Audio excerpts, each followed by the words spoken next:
Hello, welcome back to another episode. Don't forget to subscribe and comment below. It's laid out so thoroughly in Evil Season 3 Episode 2 that it'll never be an issue again. It's worrisome that we've become a meme-driven culture. While there was no such thing as back in the day before the internet, much fewer memes, teenagers have always gravitated towards stories like visiting Jack's. The Bloody Mary comes to mind, and it is possible that it generated the majority of the drinks that followed into the 21st century. Many children were terrified by Slender Man, and some perished as a result. You're visiting Jack. I'm not. You know someone committed suicide because of your bullshit, asshole? Not mine. I'm not. Hey, stop! It's concerning that our need for approval has gotten so out of hand that believing the impossible has become a rite of passage. As obnoxious as Kristen's gang of females can be when they all start chatting at the same time, she's taken good care of them, and they're unlikely to end up like Ren.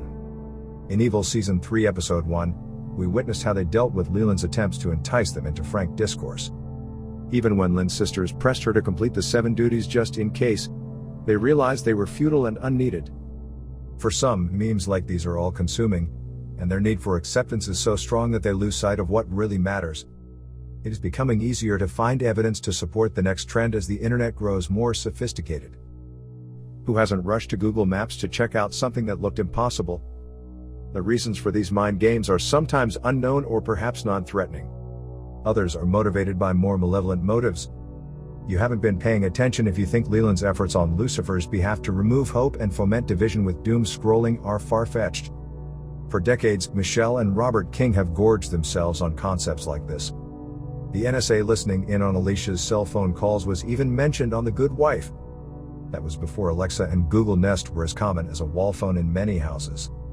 Leland gave Cheryl a job performing the devil's work because she needed one.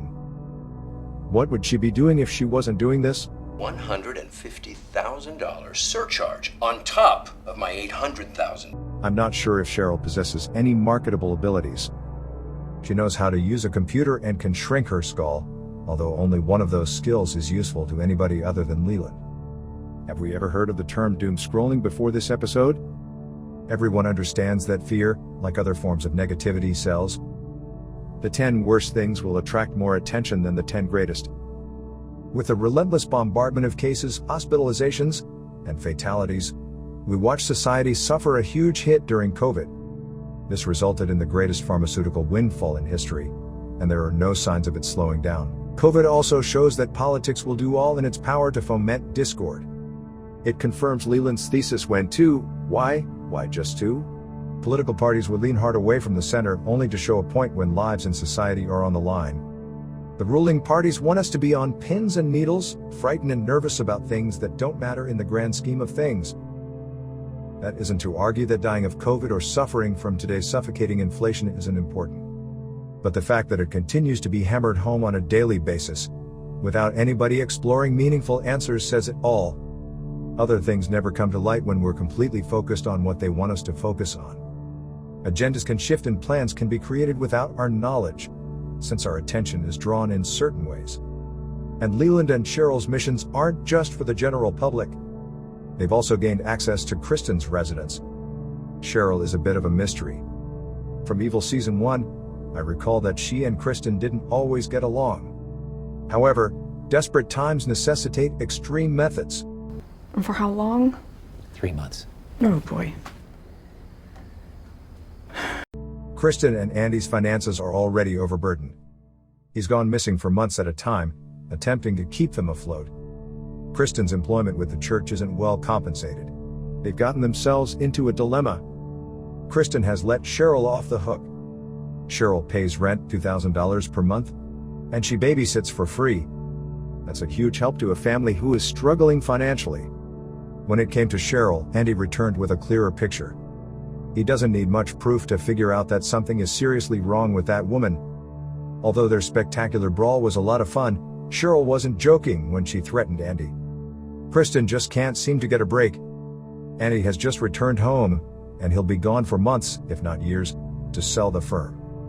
Andy thought $800,000 for the business was a lot of money, but people do crazy things. Nobody is crazier, though, than Cheryl, who just fed her daughter's spouse to Lucifer himself. It was shocking to see Edward, but Cheryl's callous attitude when she correctly predicted that Kristen's rational side would triumph and Andy would fall for the bait was disturbing. Will Andy return after his trip? I'd be surprised. That man is on the verge of losing his mind after so many successful trips. It's unclear how Edward will be able to begin the journey, but with the devil on your side, I suppose things will be done. Kristen will require David's assistance now more than ever. She's been acting childish recently. Her weaknesses came to the surface when she was forgiven, while she had been stone cold in mommy bear mode. Of course, David's job as a Vatican ally will inevitably collide with the destruction Cheryl is causing to society and her own family. Victor Leconte is a fascinating character. I would have doubted if he was the real deal if Monsignor hadn't mentioned him. His job is to fight human evil, just as David's has been supernatural. David has only recently been ordained and has already experienced the agony of suffocating monotony, the sins David heard in the confessional, and the dull, conversationless soup slurping he suffered while dining with the others at the parish made me laugh out loud. And the laughs kept coming with the sins David heard in the confessional and the dull, conversationless soup slurping he suffered while dining with the others at the parish. David is now fully immersed in the world of Cloak and Dagger. He's been given the new friend designation and works under aliases with no questions asked, stopping what he's doing in the middle of a sentence to do so. Only the secret handshake is lacking. But why was the operation so well guarded? In Evil Season 1 Episode 6, David collaborated with Graceling. Regardless, he would have been willing to assist her. Maybe it was to see if David was up to the challenge. He spent his entire career questioning everything, and he can't do it as a friend. He must move in a deliberate and emotionless manner. The task has been completed. We'll hopefully hear more from the prophet after she's been set free. This is a fascinating new path for David, but how will it affect his work with Kristen and Ben? He already has full-time responsibilities for the routine church job, and now he'll have to hide another secret from his partners. Thanks for watching. Comment below, and don't forget to subscribe.